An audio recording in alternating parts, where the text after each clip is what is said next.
আজি পুৱা 8 বজাৰ পৰা এই উৰিয়ামঘাটৰ যি ৰেংমা সংৰক্ষিত বনাঞ্চলৰ এই বিদ্যাপুৰত উচ্ছেদ অভিযান আৰম্ভ কৰিছে গোলাঘাট জিলা প্ৰশাসনে।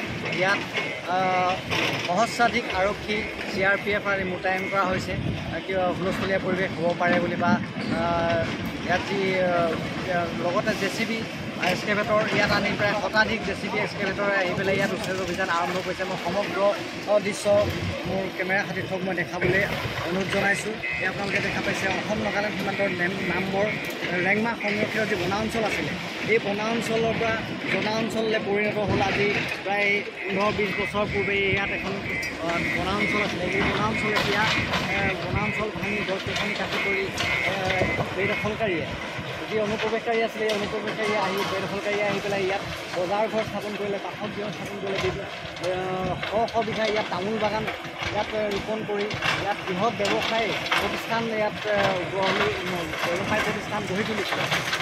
ইয়াৰ পাছত অসমৰ মুখ্যমন্ত্ৰীগৰাকীয়ে যি ঘোষণা কৰিছিলে এই ঘোষণাৰ পাছতেই তৎপৰ হৈ পৰিছিলে বন বিভাগৰ লগতে অসম আৰক্ষী প্ৰশাসন আৰু গোলাঘাট জিলা প্ৰশাসন, জিলাৰ প্ৰশাসন। আৰু ইয়াৰ পাছতে বন বিভাগে জাননী প্ৰেৰণ কৰিছিলে এই যিসকল বেদখলকাৰী আছিলে এই বেদখলকাৰী ইয়াৰ পৰা আঁতৰি যাবৰ বাবে জাননী প্ৰেৰণ কৰিছিলে। জাননী প্ৰেৰণ কৰাৰ লগে লগে ইয়াৰ পৰা বহু সংখ্যক হাজাৰ পৰিয়াল ইয়াৰ যিসকল বেদখলকাৰী আছিলে বেদখলকাৰীসকল ইয়াৰ পৰা আঁতৰি গৈছিলে। আমি আজি সমগ্ৰ দৃশ্য দেখুৱাবলৈ মই কেমেৰা সতীৰ্থক অনুৰোধ জনাইছোঁ।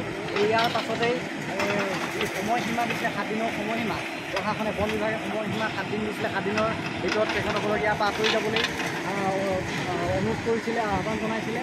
আৰু ইয়াৰ পাছতে আজি পুৱা 8 বজাৰ পৰা এই বিদ্যাপুৰৰ যিখন এখন বৃহৎ বজাৰ এই বৃহৎ বজাৰখনত আজি এক্সকেভেটৰ প্ৰশাসনে উচ্ছেদ অভিযান আৰম্ভ কৰিছে।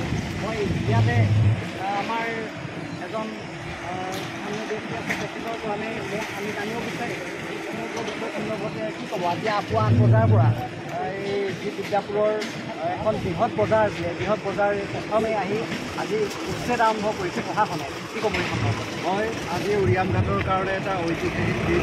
উত্তৰীয় অসমৰ সৰ্ববৃহৎ উচ্ছেদ অভিযানটো আৰম্ভ হৈছে উৰিয়ামঘাটৰ ৰেংমা সংৰক্ষিত বনাঞ্চলত। ইতিমধ্যে আপোনালোক সকলোৱে অৱগত যে কিদৰে অবৈধ বেদখলকাৰীয়ে আহি ৰেংমা সংৰক্ষিত বনাঞ্চলৰ হাজাৰ বিঘা ভূমি অবৈধভাৱে বেদখল কৰি পাতিছিল। ব্যৱসায়িক প্ৰতিষ্ঠান, ঘৰ, তামোল বাগান এই সকলোবোৰ আপোনালোকে দেখিছে।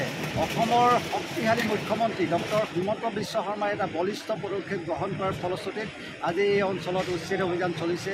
এতিয়া আপোনালোকে যি স্থানত আছে এই স্থানত আগতে এখন বৃহৎ বজাৰ আছিলে, বৃহৎ অট্টালিকা আছিলে। এতিয়া কিন্তু দেখিবলৈ পাইছে আপোনালোকে এক্সকেভেটৰ ফকলেনে সকলো এফালৰ পৰা ভাঙি ধ্বংসস্তূপত পৰিণত হৈছে। আৰু কিছুদিনৰ পিছত ইয়াত গঢ়ি উঠিব এখন সেউজ বনানী। তাকেই আচলতে মুখ্যমন্ত্ৰীৰ যি সাহসী পদক্ষেপ এই পদক্ষেপৰ কাৰণে আচলতে আজি বিদ্যাপুৰ বেদখলমুক্ত হৈছে। হয়, নিশ্চিতভাৱে ক'ব লাগিব মুখ্যমন্ত্ৰী ডক্টৰ হিমন্ত বিশ্ব শৰ্মাৰ যি সাহসী পদক্ষেপ এই সাহসী পদক্ষেপক ইয়াৰ সৰুপথাৰ সমজিলাৰ স্থানীয় ৰাইজেও আদৰণি জনাইছে।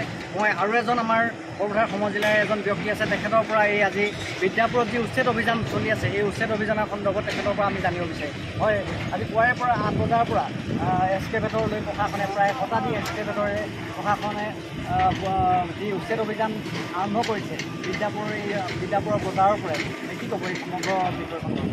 প্ৰথমতে ধন্যবাদ জনাম হিমন্ত বিশ্ব শৰ্মা ডাঙৰীয়াক। তেখেতৰ লেখীয়া মুখ্যমন্ত্ৰী এজন চাগে আমি দ্বিতীয়বাৰলৈ নাপাম। আৰু দ্বিতীয়তে আমি এটা বস্তু লক্ষ্য কৰিছোঁ আজি এটা বস্তু লক্ষ্য কৰিছোঁ। চব প্ৰথমতে তেওঁলোক কেনেকৈ ইয়ালৈ আহে এই আৰম্ভণিটো প্ৰথমতে তেওঁলোকে আৰম্ভ কৰে আহিবলৈ যে মাছৰ পোনা ঘৰে ঘৰে দিবলৈ আৰম্ভ কৰে। তাৰপিছত আৰম্ভ কৰে তেওঁলোকে অসমীয়া চাদৰ মেখেলা, তাৰপিছত মণিহাৰী কিছুমান বস্তু সৰু বস্তু লৈ তেওঁলোকে প্ৰথমতে আৰম্ভ কৰে। তাৰপিছত এটা সৰু জুপুৰি ঘৰ তেওঁলোকে ব্যৱস্থা কৰে থাকিবৰ কাৰণে। তাৰপিছৰ পৰাই তেওঁলোকক আপোনালোকে দেখিবলৈ পোৱা যায় এটা বৃহৎ বাৰী বনাই মাটি দখল কৰিবলৈ তেওঁলোকক দেখা পোৱা গৈছে। আজি আচৰিত দুটা বস্তু আমি দেখিলোঁ। এক্সকেভেটৰ বলডোজাৰ ইমান মানুহ আছে, তাৰপিছতে এটা মানুহ তাৰ ভিতৰত সোমাই আছে। ভিতৰত সোমাই পিনি তেওঁ পলোৱা নাই। অৱশেষত যেতিয়া JCBয়ে গাড়ীখন লগাইছে তেতিয়াহে তেওঁ পলাবলৈ আৰম্ভ কৰিছে। কেনেকুৱা জীৱ হ'ব লাগিব।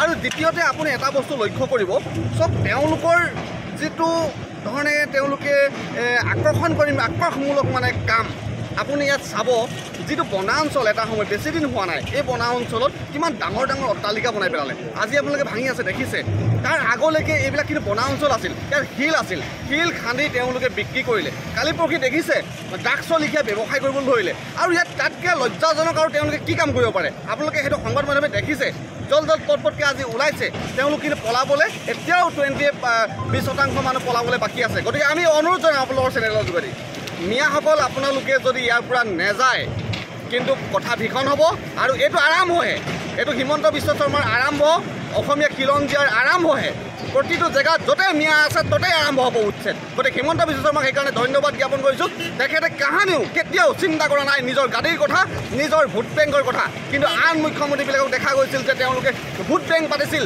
ভোট বেংকৰ কাৰণে তেওঁলোকক সংস্থাপন দিছিল কিন্তু আজিৰ মুখ্যমন্ত্ৰীয়ে তেওঁ সাহসেৰে অসমীয়াৰ কাৰণে অসমীয়াৰ অস্তিত্ব ৰক্ষা কৰিবৰ কাৰণে তেওঁলোকে কিন্তু আজি উচ্ছেদ আৰম্ভ কৰিছে গতিকে সেইকাৰণে তেখেতক ধন্যবাদ জ্ঞাপন কৰিছোঁ হয় এইখিনিতে উল্লেখ কৰিব লাগিব পূৰ্বতে ইয়াত অসমত বহু চৰকাৰ আহিল বহুত গ'ল মুখ্যমন্ত্ৰী হ'ল বহু কিন্তু এই এনে সাহসী পদক্ষেপ ল'বলৈ কোনেও সাহস কৰা নাছিলে যিগৰাকী বৰ্তমানৰ অসমৰ মুখ্যমন্ত্ৰী ডাঙৰীয়াৰ এই সাহসী পদক্ষেপ প্ৰশংসনীয় পদক্ষেপ সকলোৱে তেওঁক আদৰণি জনাইছে আৰু এতিয়াও এই অঞ্চলত প্ৰায় 20% লোক এতিয়াও উচ্ছেদৰ স্থলীৰ পৰা বা যি বেদখলকাৰী এই বেদখলকাৰীসকল এই সীমান্তৰ ৰেংমা সীমা সংৰক্ষিত বনাঞ্চলৰ পৰা আঁতৰি যোৱা নাই সেই সকলোৱে আহ্বান জনাইছে যে উচ্ছেদৰ পূৰ্বে ইয়াৰ পৰা সকলো যিসকল ব্যক্তিয়ে এতিয়াও সন্দেহজনক নাগৰিক বা যি